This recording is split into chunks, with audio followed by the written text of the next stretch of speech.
Hello everyone, कैसे हैं आप लोग। आई होप कि आप सब बहुत अच्छे हो गाइस। तो आज है 21 सितंबर और आज हम 21 सितंबर से बनने वाले सारे डेली करंट अफेयर्स को जो है डिस्कस करेंगे और लास्ट में कुछ जीके के क्वेश्चन डिस्कस करेंगे जो एग्जाम का मोस्टली पार्ट बनते हैं। तो चलिए स्टार्ट करते हैं आज का वीडियो। फर्स्ट क्वेश्चन है, हाल ही में किसने पूरे भारत में माल की सुचारू आवाजाही की सुविधा के लिए राष्ट्रीय लॉजिस्टिक नीति की शुरुआत की। तो इसका राइट आंसर हो जाएगा नरेंद्र मोदी जी। तो अभी जो हमारे prime minister mister Narendra Modi ji हैं, उन्होंने लॉजिस्टिक नीति की शुरुआत की है। ठीक है, PM Narendra Modi launches national logistic policy at Vigyan Bhavan में। ठीक है, नई दिल्ली 17 सितंबर। प्रधानमंत्री नरेंद्र मोदी ने शनिवार को राष्ट्रीय लॉजिस्टिक नीति की शुरुआत करते हुए कहा कि ये नीति परिवहन क्षेत्रों को चुनौतियों का सामना देने वाली अंतिम छोर तक डिलीवरी की गति को बढ़ावा और कारोबार के लिए धन की बचत करने वाली है। यानी कि जो कारोबार होता है, जो परिवहन होता है, उसको सुचारू रूप से चलाने के लिए ये नीति जो है लागू की गई है नरेंद्र मोदी जी द्वारा। बात आई है नरेंद्र मोदी जी की, तो एक्स्ट्रा फैक्ट डिस्कस करते हैं। देखो, नरेंद्र मोदी जी है हमारे प्राइम मिनिस्टर हैं। ठीक है, और अभी इन्होंने जो है 17 सितंबर को मोदी जी के बर्थडे पर उन्होंने जो है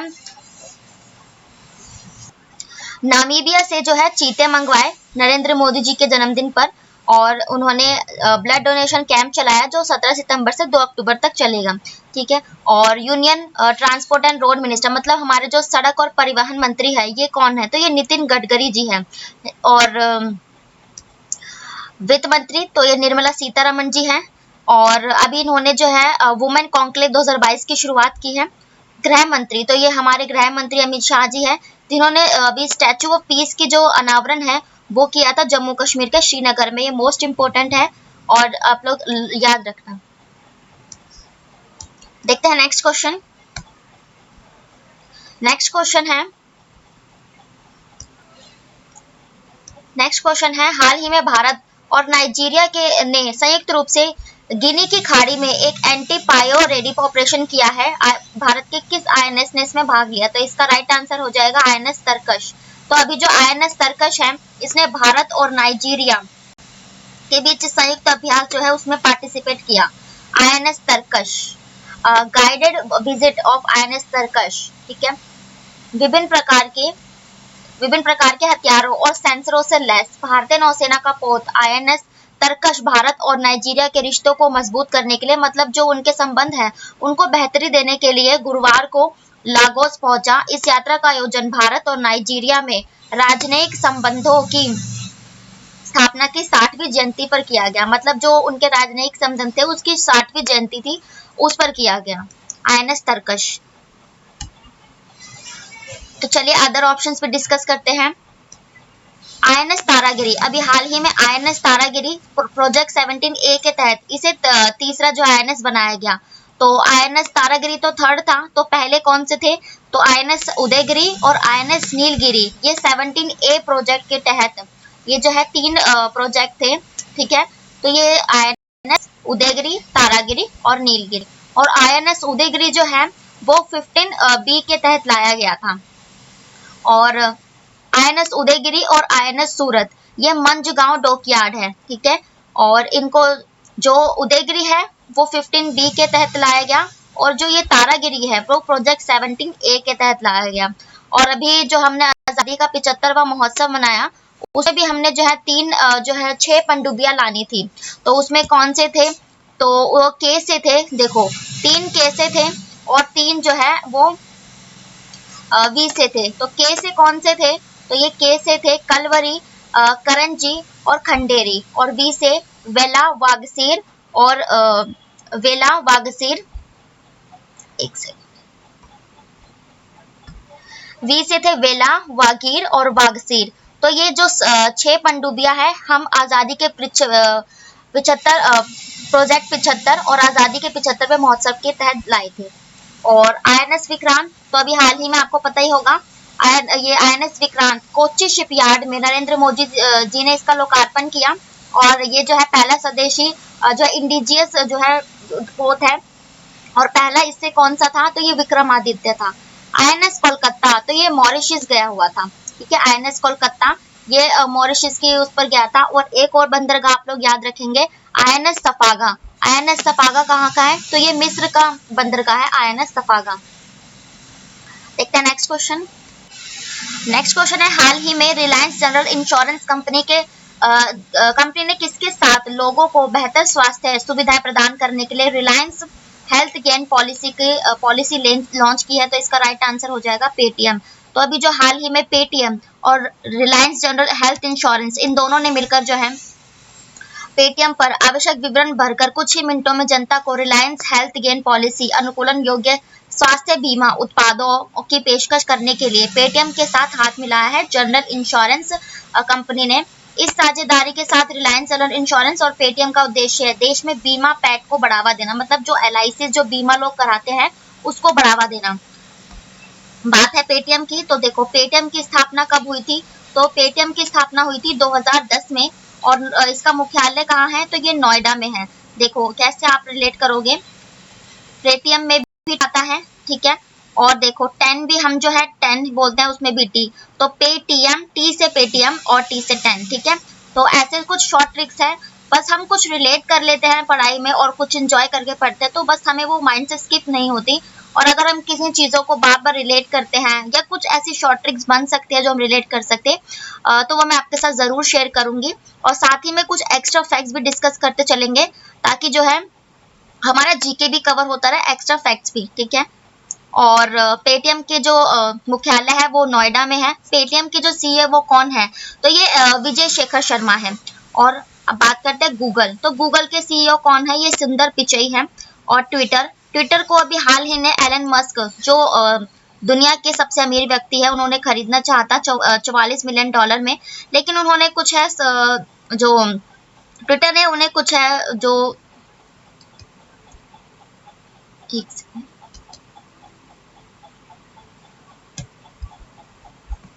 तो ट्विटर ने एलन मस्क को जो है एलन मस्क की कंपनी को उन्हें जो है प्राइवेसी से रिलेटेड कुछ डेटा प्रोवाइड नहीं कराया, तो इसलिए ये डील कैंसिल हो गई, ठीक है। और एलन मस्क की बात है तो ये दुनिया के सबसे अमीर व्यक्ति है। टेस्ला, स्पेसएक्स ये सब इन्हीं की कंपनी है और ये अमेरिका के रहने वाले हैं। ट्विटर के सीईओ कौन है? तो ये पराग अग्रवाल है। तो देखो आप कैसे रिलेट कर सकते हो, परागकण जो होते हैं ना वो चिड़िया जो है उन पर बैठती है, ठीक है, उन्हें चुगती है, तो परागकण, और ये जो है ट्विटर भी चिड़िया का ही एक जो साइन होता है, तो आप ऐसे रिलेट कर सकते हो। और यूट्यूब, अभी हाल ही में जो यूट्यूब है उसने अपने 60 जो सब यूजर्स थे उनको जो है बैन किया था कुछ नेगेटिव फैक्ट्स के तहत, ठीक है। इस क्वेश्चन से इतना ही, देखते हैं नेक्स्ट क्वेश्चन।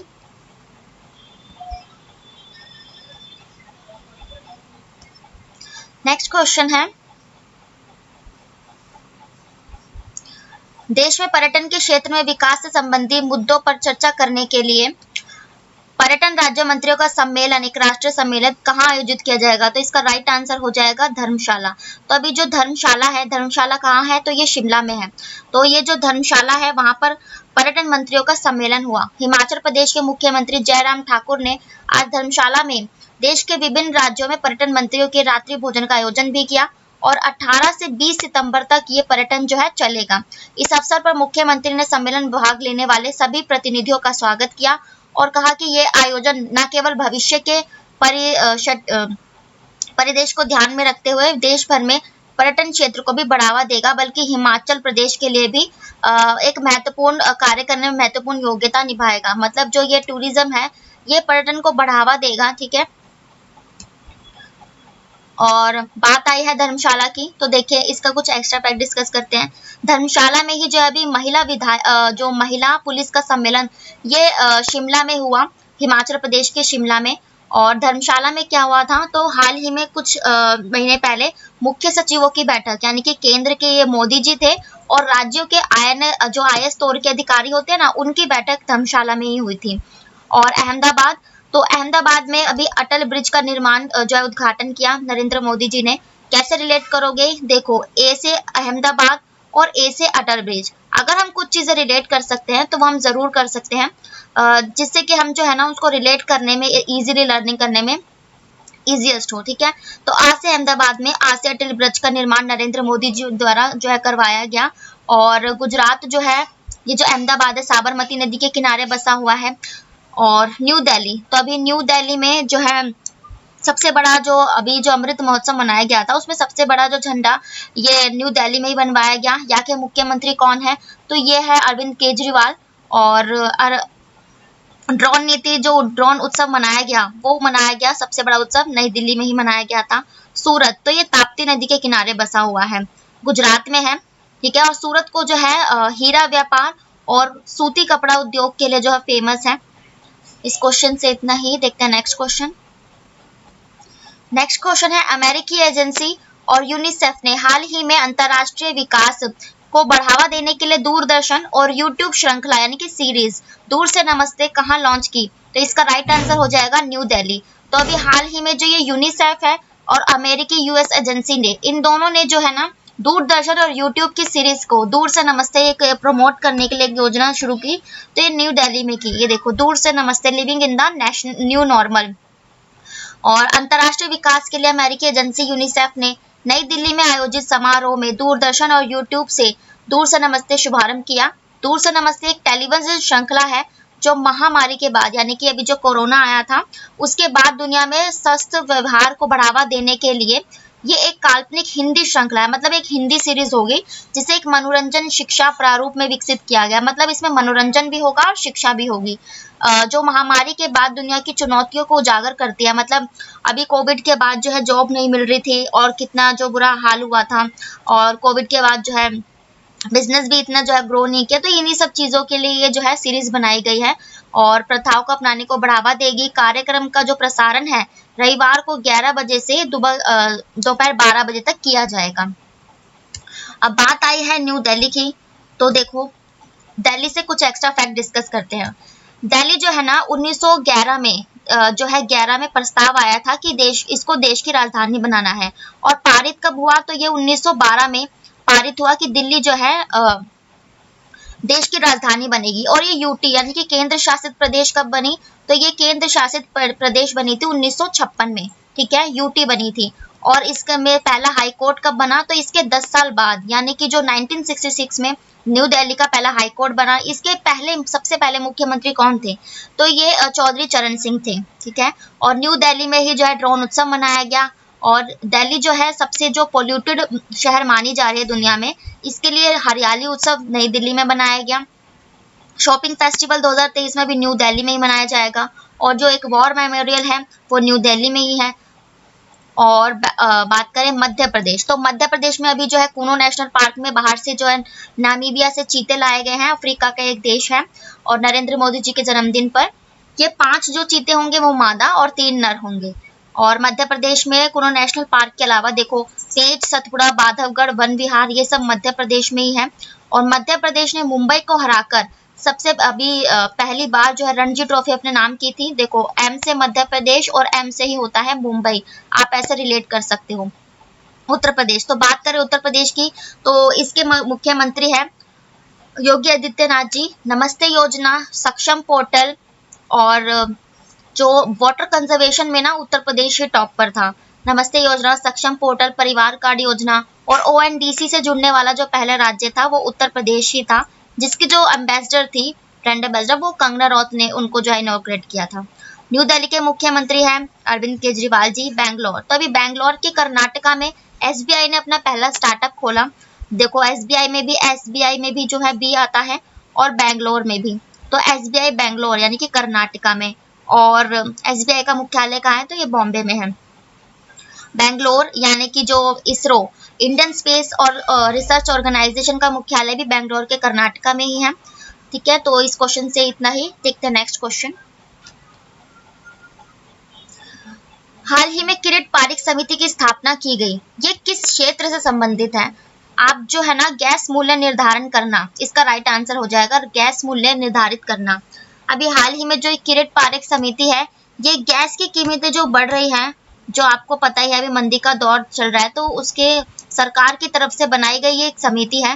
गैस उपभोक्ताओं को गैस की वाजिब कीमतों को लेकर सुझाव देगी, ठीक है। और इस समिति ने शहर गैस वितरण से जुड़ी निजी कंपनियों, सार्वजनिक गैस कंपनियों, GAIL India limited, Indian oil corporation और उर्वरक मंत्रालय को एक प्रतिनिधित्व भी शामिल होगा। मतलब जो गेल कंपनी है, इंडियन ऑयल है, इन सबके एक जो शामिल होंगे प्रतिनिधि। सरकार ने साल 2014 में गैस अधिकता वाले देशों में गैस कीमतों का इस्तेमाल घरेलू स्तर पर उत्पादित गैस की कीमत तय करने वाला एक फॉर्मूला तलाशने में किया था। ठीक है, government sets up Kirit Parekh committee to moderate gas prices, मतलब कि जो गैस की जो कीमतें हैं उससे रिलेटेड। ठीक है, तो इस क्वेश्चन से इतना ही। देखते हैं नेक्स्ट क्वेश्चन। नेक्स्ट क्वेश्चन है, हाल ही में अमेरिका के किस शहर में केंद्रीय मंत्री पीयूष गोयल ने सेतु कार्यक्रम सेतु लॉन्च किया? तो इसका राइट आंसर हो जाएगा सैन फ्रांसिस्को। तो अभी हाल ही में जो हमारे केंद्रीय मंत्री है पीयूष गोयल, इन्होंने जो है अमेरिका और भारत के बीच जो व्यापार होता है, इनके जो स्टार्टअप्स होते हैं ना, उनको बढ़ावा देने के लिए सेतु प्रोग्राम को लॉन्च किया। ये सैन फ्रांसिस्को में किया। इस मौके पर केंद्रीय वाणिज्य मंत्री, ये हमारे वाणिज्य मंत्री है पीयूष गोयल जी। ठीक है, और भारत अमेरिका स्टार्टअप सेतु अमेरिका और भारतीय कंपनी के बीच एक सेतु का काम, मतलब एक पुल का काम करेगा। सेतु मतलब पुल ही होता है। ठीक है, उनका जो व्यापार को बढ़ावा देने का एक पुल होगा ये परिवर्तन और अपस्किलिंग के लिए उद्यमियों की मदद करेगा, मतलब जो व्यापारी होते हैं, जो उद्यम लगाते हैं, स्टार्टअप करते हैं, तो उनके लिए। और अदर फैक्ट डिस्कस करते हैं। तो अमेरिका की जो वॉशिंगटन डीसी में जो है वर्ल्ड बैंक और आईएमएफ इनका मुख्यालय है। और अभी अमेरिका ने ही जो है अमेरिका के वाइस प्रेसिडेंट है कमला हैरिसन, प्रेसिडेंट है जो बाइडन। अमेरिका ने अभी आंध्र प्रदेश के साथ मिलकर उसके समुद्रों की सफाई का अभियान भी चलाया है। ठीक है, और लॉस एंजलिस, तो ये भी अमेरिका में है। तो जो अमेरिका का जो हॉलीवुड है वो लॉस एंजलिस में ही कहा जाता है। ठीक है, और न्यूयॉर्क, तो अभी न्यूयॉर्क में पोलियो वायरस से एक इमरजेंसी लागू की गई थी। थोड़े टाइम पहले अमेरिका को जो है पोलियो वायरस से मुक्त घोषित कर दिया गया था, पर अभी फिर से दोबारा जो है न्यूयॉर्क में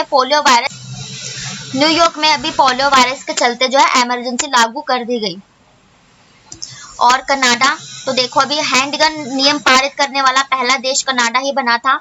और हर सिगरेट पर चेतावनी लिखी, वैसे तो हर पैकेट पे होती है, लेकिन हर एक सिंगल सिगरेट पे जो चेतावनी लिखी वो कनाडा ने ही लिखी। और गीता पार्क जो है, पहला गीता पार्क देश के बाहर कनाडा में स्थापित किया गया। और पहला जो सबसे पुराना पानी, ये भी कनाडा में ही खोजा गया था। इस क्वेश्चन से इतना ही। देखते हैं नेक्स्ट क्वेश्चन।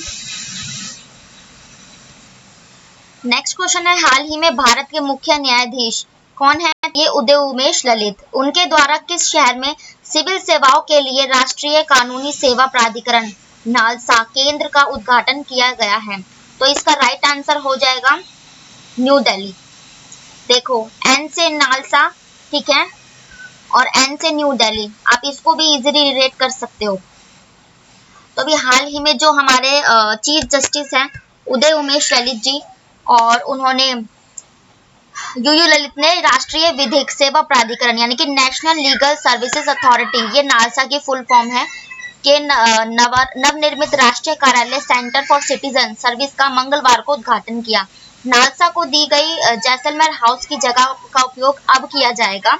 यहाँ एनआरआई जो बाहर से आते हैं ना, के लिए कानूनी सहायता, प्रशिक्षण केंद्र और डिजिटल कमांड होगी, जिससे देश भर में कानूनी सेवा सहज ही उपलब्ध हो जाएगी। तो हमारे ये जो जस्टिस है यूयू ललित जी, उन्होंने जो नालसा की शुरुआत अभी न्यू दिल्ली में की। और न्यू दिल्ली से हम फैक्ट डिस्कस कर ही लिया है, और अब अदर फैक्ट डिस्कस करते हैं। देखो, चेन्नई, तो चेन्नई है तमिलनाडु की जो ये राजधानी है। तो चेन्नई में अभी 44वां शतरंज ओलंपियाड संपन्न हुआ था। तो ये तमिलनाडु के चेन्नई में हुआ था, और नरेंद्र मोदी जी ने इसका शुभारंभ किया। और इसका शुभंकर यानी कि जो थीम थी वो क्या था? तो इसका शुभंकर था थुम्बी। बात करें कोलकाता, तो अभी कोलकाता की ये जो पश्चिम बंगाल है, कोलकाता में ही डूरंड कप का आयोजन 2021 में हुआ था। और अब जो कौन होस्ट करेगा? तो पश्चिम बंगाल, असम और मणिपुर, ये 3 राज्य मिलकर इसे डूरंड कप को होस्ट करेंगे। और इसमें विजेता कौन रहा था? तो 2021 का डूरंड कप विजेता गोवा रहा था। कोलकाता ये पश्चिम बंगाल में है, और पहली अंडर वाटर मेट्रो जो बनाई गई, उसका शुभारंभ भी कोलकाता में भी हाल ही में किया गया, अंडर वाटर मेट्रो। और न्यू दिल्ली में विदाउट ड्राइवर, मतलब ड्राइवर के बिना की जो मेट्रो चली वो न्यू दिल्ली में चली। और पंजाब, तो पंजाब, कोलकाता के मुख्यमंत्री पश्चिम बंगाल की कौन है? तो ये ममता बनर्जी है। और तमिलनाडु के एस के स्टालिन। और न्यू दिल्ली के अरविंद केजरीवाल। पंजाब, तो पंजाब के हैं भगवंत सिंह मान मुख्यमंत्री है। पंजाब में अभी जो एक है सीबीजी प्लांट, सीबीजी यानी कि कंपोज बायो गैस प्लांट जो है लगाया गया, सीबीजी प्लांट। जैसे कंपोज नेचुरल गैस होती है, इसको रिप्लेस करने के लिए पंजाब के संगरूर जिले में अभी सीबीजी एक प्लांट लगाया गया, संपीड़ित बायोगैस प्लांट, ठीक है। और पंजाब में ही एक रॉक गार्डन है, एग्जाम का पार्ट बनता है रॉक गार्डन का है, तो ये पंजाब में ही है। 1 MLA 1 पेंशन योजना भी हाल ही में पंजाब में ही शुरू की गई थी, ठीक है। तो इस क्वेश्चन से इतना ही, देखते हैं नेक्स्ट क्वेश्चन। नेक्स्ट क्वेश्चन है, हाल ही में किस 18वें लोकनायक फाउंडेशन पुरस्कार को राष्ट्रीय साहित्य पुरस्कार से सम्मानित किया गया? मतलब किसे जो 18वां लोकनायक फाउंडेशन पुरस्कार दिया गया? तो इसका राइट आंसर हो जाएगा तनिकेला भरनी। तो ये जो तनिकेला भरनी है ना, इनको भी हाल में 18वां लोकनायक फाउंडेशन पुरस्कार दिया गया। और ये कौन है? तो ये तेलुगु लेखक और अभिनेता तनिकेला भरनी है। उनको आंध्र प्रदेश के विशाखापट्टनम के कला भारती सभागार में आयोजित एक पुरस्कार समारोह लोकनायक फाउंडेशन 18वें लोकनायक फाउंडेशन से सम्मानित किया गया। मिजोरम के राज्यपाल कुंभपति हरिबाबू, जिन्होंने मुख्य अतिथि के रूप में यहाँ पर भाग लिया, मतलब ये यहाँ के गेस्ट थे कुंभपति और हरिबाबू। अभिनेता मांचू मोहन बाबू ने भी यहाँ पर जो है तनिकेला भरना से को पुरस्कार से सम्मानित किया है। सुप्रीम कोर्ट के सेवानिवृत्त न्यायाधीश जस्टिस चेमलेश्वर भी मौजूद थे, मतलब जो यहाँ के जो सुप्रीम कोर्ट के जो रिटायर्ड जो न्यायाधीश थे, जस्टिस थे, वो चेलमेश्वर, ये भी यहाँ पर मौजूद थे। तो ये है तेलुगु लेखक, ये है, ठीक है। और बात आई है तनिकेला, तो अदर ऑप्शंस भी हम डिस्कस करते हैं। गीतांजलि श्री, तो इनको भी हाल ही में जो इस साल का बुकर अवार्ड गीतांजलि श्री को दिया गया। अस्कर वजाहत, तो इन्हें जो है भी व्यास सम्मान से सम्मानित किया गया था, ठीक है, 2022 में। अस्कर वजाहत में भी सा है और व्यास में भी सा, ऐसे रिलेट कर सकते हो। अस्कर वजाहत को व्यास सम्मान मिला और तनिकेला भरनी को तो अभी लोकनायक फाउंडेशन पुरस्कार मिला ही है। और सरस्वती सम्मान ये रामधन मिश्रा को मिला था, और ये किस लिए मिला था? उनकी एक बुक है मैं तो यही हूँ के लिए, ठीक है। और गीतांजलि श्री को भी बुकर अवार्ड से सम्मानित किया गया। और इस क्वेश्चन से इतना ही, देखते हैं नेक्स्ट क्वेश्चन। केंद्रीय सड़क, नेक्स्ट क्वेश्चन है, केंद्रीय सड़क और परिवहन मंत्री ने मानव अंगों के परिवहन के लिए इंडिया के पहले प्रोटोटाइप ड्रोन उद्घाटन कहां पर किया? तो इसका राइट आंसर हो जाएगा चेन्नई। तो अभी जो चेन्नई है ना, यहाँ पर पहला प्रोटोटाइप ड्रोन का उद्घाटन किया है। और ये किसने किया? तो हमारे सड़क और परिवहन मंत्री नितिन गडकरी जी है, उनके द्वारा ये किया गया है। चेन्नई में 3 सितंबर भाषा केंद्रीय सड़क परिवहन और राजमार्ग मंत्री नितिन गडकरी ने शनिवार को मानव अंगों के परिवहन, मतलब कि इसको जो आवाजाही होता है ना, उसके लिए भारतीय ड्रोन प्रौद्योगिकी के पहले प्रोटोटाइप का अनावरण किया, ताकि अस्पतालों में त्वरित अंग प्रत्यारोपण को सुविधाजनक बनाया जा सके। मतलब जो उन जैसे जो ऑर्गन्स ट्रांसप्लांट किए जाते हैं ना, तो उनको लाने ले जाने के लिए सुविधाजनक बनाने के लिए, इसके लिए इसको जो है ड्रोन का जो है निर्माण किया गया। ड्रोन प्रौद्योगिकी के प्रोटोटाइप को विकसित करने में शामिल रहे एमजीएम हेल्थ केयर के निर्देशक डॉक्टर प्रशांत राजगोपाल।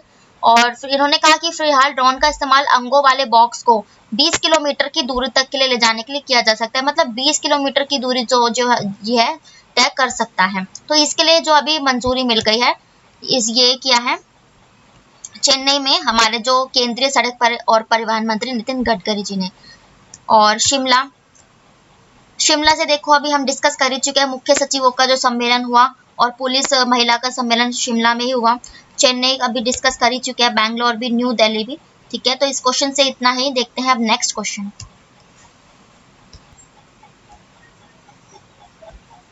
तो ये तो कुछ आपके current affairs, daily current affairs. और अब हम डिस्कस करेंगे 10 इंपॉर्टेंट जीके क्वेश्चंस। ये ऑल कॉम्पिटिटिव एग्जाम्स के लिए है और ये एग्जाम से मोस्टली जो है पूछे जाते हैं, वही मैंने कवर किया है इस वीडियो में। तो देखते हैं अपना फर्स्ट क्वेश्चन। फर्स्ट क्वेश्चन है, सरकार द्वारा शुल्क और कर लगाने के लिए अधिकार उल्लेख संविधान की किस सूची में, मतलब जो सरकार कर और जो शुल्क वसूलती है उसका अधिकार किस में है, तो इसका राइट आंसर हो जाएगा 7th। आपने पढ़ा ही होगा जो हमारी 7वीं सूची है उसी में संघ सूची, समवर्ती सूची ना, राज्य सूची, ये तीनों सूचियां इसी के अंतर्गत आती है। तो उन्हीं सूचियों में जो है शुल्क और कर लगाने का अधिकार है। और अदर ऑप्शन डिस्कस करें तो 10वीं सूची, तो इसमें क्या है, तो इसमें दल बदल से रिलेटेड जो है कानून है। देखो दा से 10 दल बदल और दा से ही आप लोग 10 कह सकते हो, तो इसको आप आसानी से रिलेट कर सकते हो। 10वीं सूची दल बदल से रिलेटेड है, इसका उल्लेख है। 11वीं सूची तो ये पंचायती राज से रिलेटेड सूची है, इसमें पंचायत राज का उल्लेख है। 8वीं अनुसूची तो इसी में हमारी जो 22 भाषाएं हैं वो हमारी 8वीं अनुसूची में ही उल्लेखित है, मतलब उसी में इसका वर्णन है। और हमारी 22 सूचियां हैं, जब हमारा संविधान बना था तब कितनी थी, तो ये 8 थी, और अब कितनी हो गई इसकी संख्या, तो ये अब 12 अनुसूचियां हैं, ठीक है, और 22 भाग है, सॉरी 12 अनुसूची है और 22 भाग है, ठीक है। देखते हैं नेक्स्ट क्वेश्चन। नेक्स्ट क्वेश्चन है, भारत के प्रधानमंत्री किसके प्रति जवाबदेह होते हैं, तो इसका राइट आंसर हो जाएगा लोकसभा। तो हमारी जो लोकसभा है उसी के प्रति जो है प्रधानमंत्री उत्तरदायी होते हैं। और लोकसभा ये संसद के प्रति लोकदायी होते हैं, क्योंकि संसद किससे बनती है, तो ये लोकसभा, राज्यसभा और राष्ट्रपति से मिलकर संसद बनती है। और ये ना एक हायरार्की है कि प्रधानमंत्री किसके प्रति जवाब दें। तो देखो अगर ऑप्शन में लोकसभा ना हो तब इसका राइट जो आंसर हो जाएगा वो मंत्री परिषद हो जाएगा, ठीक है। और अगर मंत्री परिषद भी ना हो, क्योंकि जो मंत्री, प्रधानमंत्री को जो मंत्री है वही उनकी मंत्री परिषद मिलकर ही बनाती है, तो उन्हीं के जो है उनके जो सीनियर होते हैं ये प्रधानमंत्री होते हैं, तो इसलिए मंत्री परिषद। और मंत्री परिषद ऑप्शन में ना हो तब आप जो है प्रेसिडेंट को जो है टिक करेंगे। तो ये हायरार्की है कि वैसे तो प्रधानमंत्री लोकसभा के प्रति उत्तरदायी है, अगर ये ऑप्शन में ना हो तो मंत्री परिषद, और ये ना हो तो प्रेसिडेंट, क्योंकि जो प्रेसिडेंट होते हैं हमारे राष्ट्रपति वही प्रधानमंत्री की नियुक्ति करते हैं, उन्हें शपथ भी दिलाते हैं, इसीलिए। देखते हैं नेक्स्ट क्वेश्चन।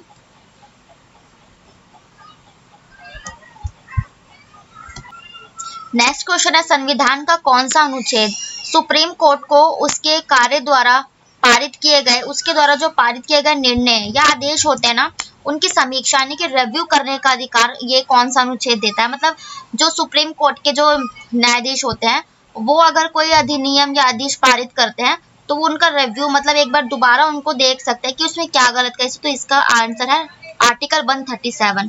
तो आर्टिकल 137 में ही जो ये प्रावधान है कि जो सुप्रीम कोर्ट के जो न्यायाधीश होंगे वो एक बार अपने जो आदेश होते हैं उनका रिव्यू कर सकते हैं। अदर ऑप्शंस आर्टिकल 312, तो देखो आर्टिकल 312 ये अखिल भारतीय सेवाओं से रिलेटेड है, अखिल भारतीय में भा आता है और 312 में बा, ऐसे रिलेट कर सकते हो।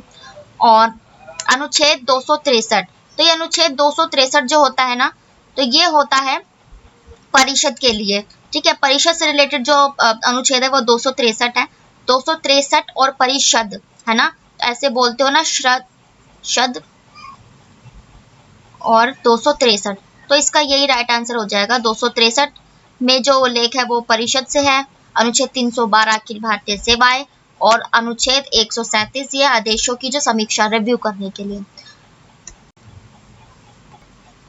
नेक्स्ट क्वेश्चन है संविधान का, एक सेकेंड, नेक्स्ट क्वेश्चन है केंद्र और राज्यों के बीच वित्तीय विवादों के निपटारे के लिए मुख्य एजेंसी कौन सी है, मतलब कि जो उनका निपटारा है ये कौन करता है, तो इसका राइट आंसर हो जाएगा सुप्रीम कोर्ट। यानी कि सुप्रीम कोर्ट के जो मतलब मुख्य न्यायाधीश होते हैं ना वही केंद्र और राज्यों के बीच यानी कि सेंटर और स्टेट के बीच जितने भी विवाद होंगे, वित्तीय विवाद हो कुछ भी, तो इनका निपटारा सुप्रीम कोर्ट के द्वारा ही किया जाएगा। नेक्स्ट क्वेश्चन, नेक्स्ट क्वेश्चन है भारतीय संविधान के किस अनुच्छेद के प्रावधान के तहत संशोधन किया जा सकता है। मतलब संशोधन की जो प्रक्रिया है ना, संविधान में कोई भी चीज अगर हमें कानून बदलना है उसमें संशोधन करना है तो इसका आर्टिकल जो है 368 है। आर्टिकल तो 368 है अनुच्छेद, और भाग कौन सा है, तो ये भाग 20 में संशोधन है और 368। देखो संशोधन को आप सा लिखते हो, ठीक है, और अगर आप ऐसे रिलेट करो, देखो दो भी सा की तरह ही होता है, तो आप ऐसे इजीली रिलेट कर सकते हो कि संशोधन के लिए भाग 20 और अनुच्छेद 368 आता है, ठीक है। और अदर ऑप्शन डिस्कस करते हैं तो 263 तो अभी परिषद के लिए बताया ही।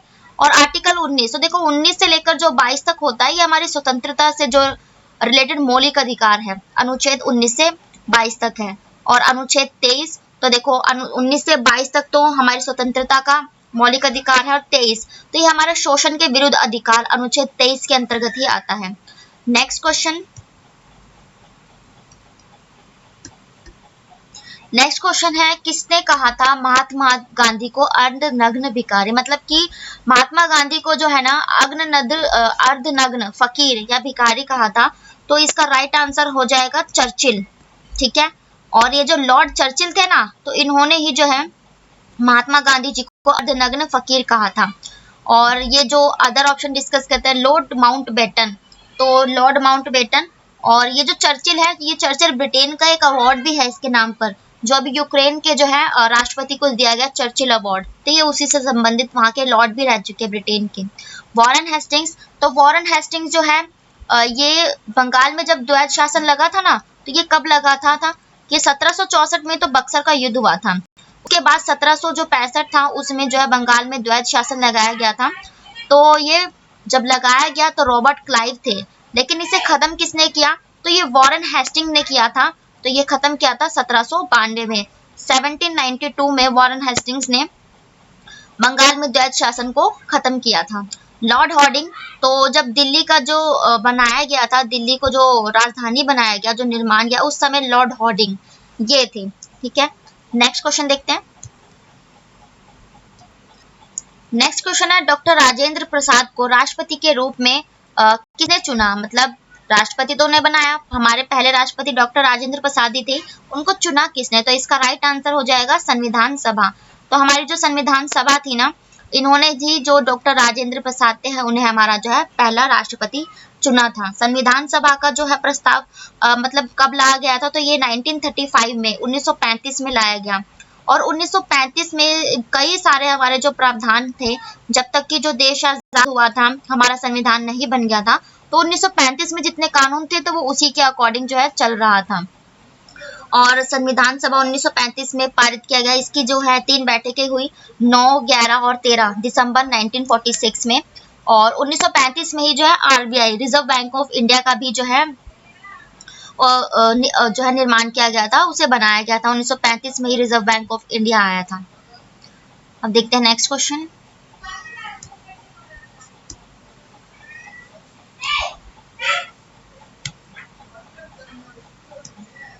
एक